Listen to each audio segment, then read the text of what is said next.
Hello everyone, welcome to my YouTube channel ARTM classes. आज का topic है digestive system. Digestive system पढ़ने से पहले हमें कुछ वर्ड्स क्लियर करने होंगे कि डाइजेशन का मीनिंग क्या होता है एक्चुअल में। डाइजेशन का मीनिंग होता है the breakdown of complex food particles into simple form. Food के कॉम्प्लेक्स फूड पार्टिकल को सिंपल फॉर्म में कन्वर्ट करने की जो प्रोसेस है उसको क्या नाम दिया गया है? डाइजेशन। उसी को क्या कहा गया है? डाइजेशन। फॉर एग्जाम्पल, अगर आपके पास एक एप्पल है, एप्पल को आप डायरेक्टली तो कंज्यूम कर नहीं सकते।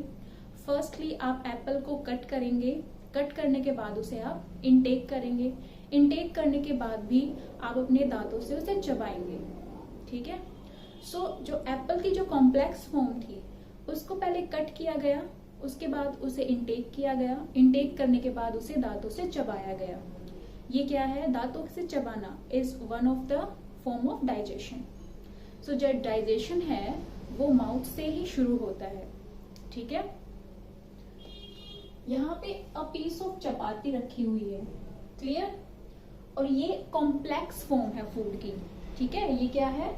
कॉम्प्लेक्स फॉर्म है फूड की। डायरेक्टली एक बड़ा पीस ऑफ फूड आप अगर रखेंगे तो डायरेक्टली आप उसे कंज्यूम नहीं कर सकते। आपको पहले उसे ब्रेक डाउन करना होगा, छोटे पार्ट्स में आपको तोड़ना होगा उसको, तब जाके आप उसे कंज्यूम करेंगे। और उसके अंदर जो भी न्यूट्रिएंट्स प्रेजेंट हैं वो डाइजेशन की हेल्प से ही बाहर आते हैं। ठीक है। सो यहाँ पे कॉम्प्लेक्स फूड पार्टिकल है।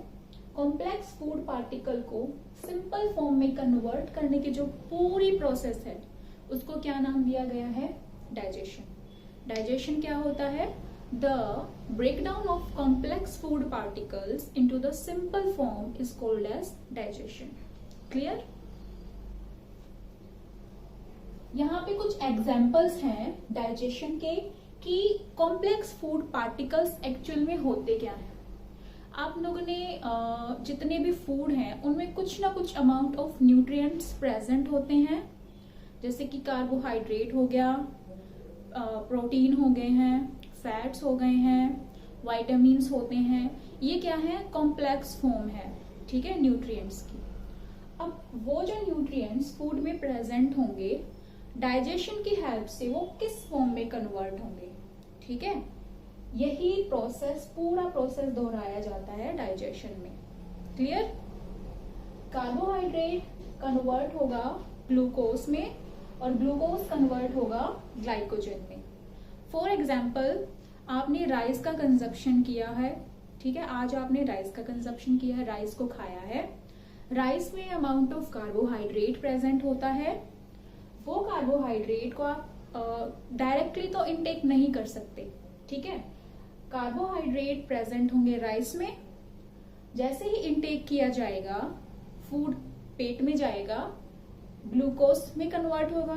जो कार्बोहाइड्रेट राइस में प्रेजेंट था वो पहले ग्लूकोज में कन्वर्ट होगा और ग्लूकोज से वो ग्लाइकोजन में कन्वर्ट हो जाएगा। ठीक है। इसी तरह जैसे प्रोटीन है वो पेप्टोन्स में कन्वर्ट होगा और पेप्टोन से अमीनो एसिड में कन्वर्ट हो जाएगा। सिमिलरली जो फैट खाने में प्रेजेंट होता है, फैट फैटी एसिड्स में कन्वर्ट होगा और फैटी एसिड से ग्लिसरॉल में कन्वर्ट हो जाएगा। क्लियर। ये कॉम्प्लेक्स फूड है, मतलब कॉम्प्लेक्स न्यूट्रिएंट्स हैं जो कि खाने में प्रेजेंट होते हैं। उससे पहले आप लोगों को बताना चाहूंगी कि जो पूरी डाइजेशन है, पूरा जो डाइजेशन प्रोसेस है, फूड कहाँ से कहाँ होके जाता है। ठीक है। सो डाइजेशन में, डाइजेस्टिव सिस्टम में एलिमेंट्री एक पार्ट है एलिमेंट्री कैनाल का, जो एलिमेंट्री कैनाल है। दूसरा है एक्सोक्रीन ग्लैंड्स और डाइजेस्टिव ग्लैंड्स। जो आपका फूड है, आप जो फूड इनटेक करेंगे वो सबसे पहले आप माउथ से ही इनटेक करेंगे। खाने को आप खाएंगे वो माउथ से इनटेक होगा। माउथ में आपके टीथ हैं, टंग है। टीथ और टंग को मिला के क्या नाम दिया गया है? Buccal cavity.